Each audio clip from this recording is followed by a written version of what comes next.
Welcome to Witness Wednesday here on the Walk Boldly with Jesus podcast. I am your host, Katherine Duggan. However, each Wednesday, I will have a guest give their witness of how God is working in their lives. Hearing how God is working in other people's lives shows us how deeply He cares for each one of us individually. Listening to these experiences will help your faith grow. I am so blessed to be able to share these with you. Let's get started. Today, I have two witnesses for you. One is from a friend of mine who recently went on a vacation to see her daughter, and she shares how the Lord was with her the whole time. The second one is from Matthew West's website called PopWe.org. If you don't know who Matthew West is, he is a singer, songwriter, and storyteller. This website is for the nonprofit that he has with his father, who's a pastor. Matthew and his father encourage people to share their stories. They have various categories of stories. Today, I chose one testimony from the anxiety-depression category. I know so many people who are struggling with anxiety and depression right now. Suicide seems to be increasing as well. Often, we can hear our own story in someone else's story. When we listen to others tell their story, it helps us to see that we are not alone. When we hear how God worked in their situation, it gives us hope that He will work in ours too. I pray that when you hear these testimonies, you get the faith and hope to believe that miracles can happen in your situation too. I pray you know the Lord is there with you, and that if you invite Him into your anxiety and depression, He can help you. First up is my friend from prayer group. She realized once she got to Florida that she had lost her passport.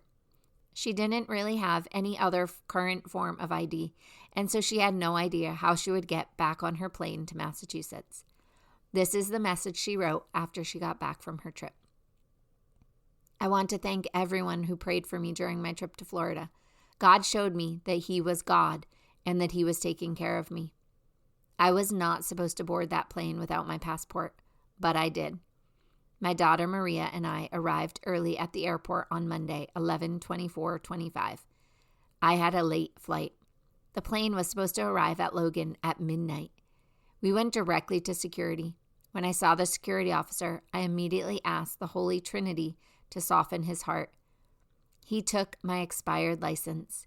He photographed me, and then he let me go. He asked Maria to obtain a pass so she could stay with me. JetBlue changed my flight to an earlier one and upgraded my seat to 6F. A male passenger helped me with my bags until the wheelchair assistant arrived to help me. He brought me directly to where my ride was parked.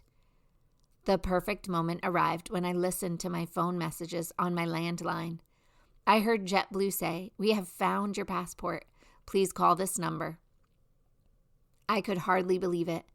I had to set up a FedEx number so JetBlue could mail it back to me. I received a phone call today regarding the tracking number.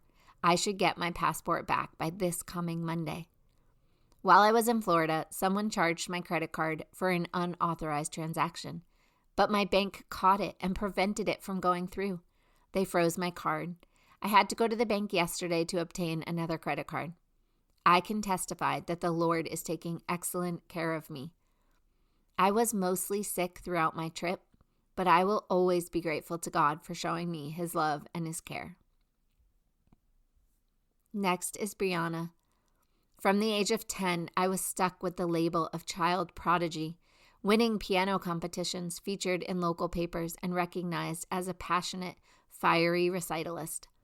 Yet even as a youth, I was severely depressed. I was insecure, seeking affection, and perpetually in pursuit of attaining good enough. Right before my 16th birthday, my whole world suddenly turned upside down. It was an unexpected turn of events. I faced a close encounter with death, had my innocence taken, and watched helplessly as my mother's health began to rapidly fail. Too ashamed to ask for help and blaming myself for the situation, I despairingly turned to self-harm, eating disorders, and eventually planning my own suicide. One day I heard the song Broken Pieces, and I found something onto which I could cling to.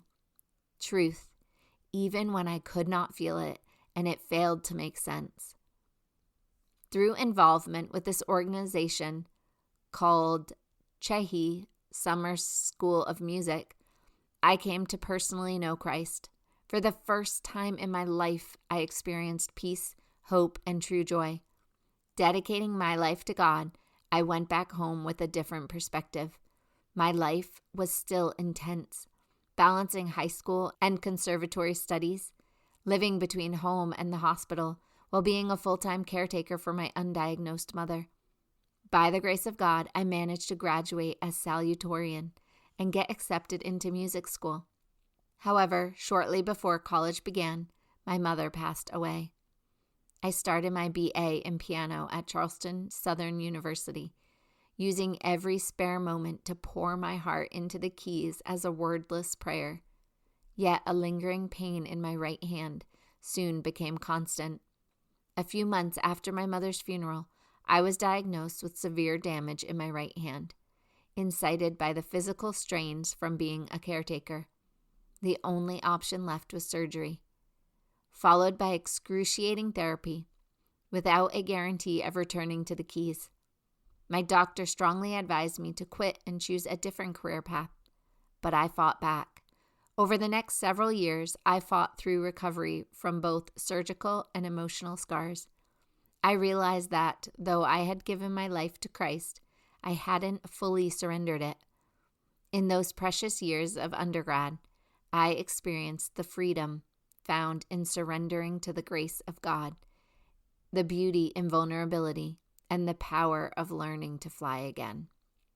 Then, nearly 4 years to the day that the doctor said it was over, I found myself sitting on stage, performing at Carnegie Hall. When I turned to the audience to see a standing ovation, I burst into tears because I remembered the words, "With you, I can attack a barrier, and with God, I can overleap a wall." Psalm 18:29. Today, despite the formalities infused in classical music, I get to use the concert stage as a platform to share my story and encourage others to seek help and experience the peace of God. I perform and travel internationally as a soloist and chamber musician, frequently being sought after to premiere avant-garde piano works, and I am actively involved in youth and collegiate ministry. Although healing is an ongoing process, by the hand of God's work in my life, the label of victim has been replaced with victorious. Hopeless has been covered by confidence, and what was impossible is now a living, breathing, walking miracle. Thank you both so much for sharing your stories with us today so that others might see how the Lord is working in their lives too. We have all seen God working in our lives. However, we might not all be aware it is God who is working in our lives. This is why it's so important we start talking about it more. The more we share our experiences, the more people understand how God works and how much He truly loves us. If you would be willing to share any of your experiences of how God has worked in your life, please email me at Catherine@findingtruenorthcoaching.com. CATHERINE at findingtruenorthcoaching.com. Or you can click on the link below. It won't take up much of your time, and your story could be just the story someone needs to hear today. Please prayerfully consider sharing your story. Everyone has one, and the world needs to hear them. I look forward to spending time with you again tomorrow. Remember, Jesus loves you, and so do I. I will have another witness for you next Wednesday. Have a blessed day.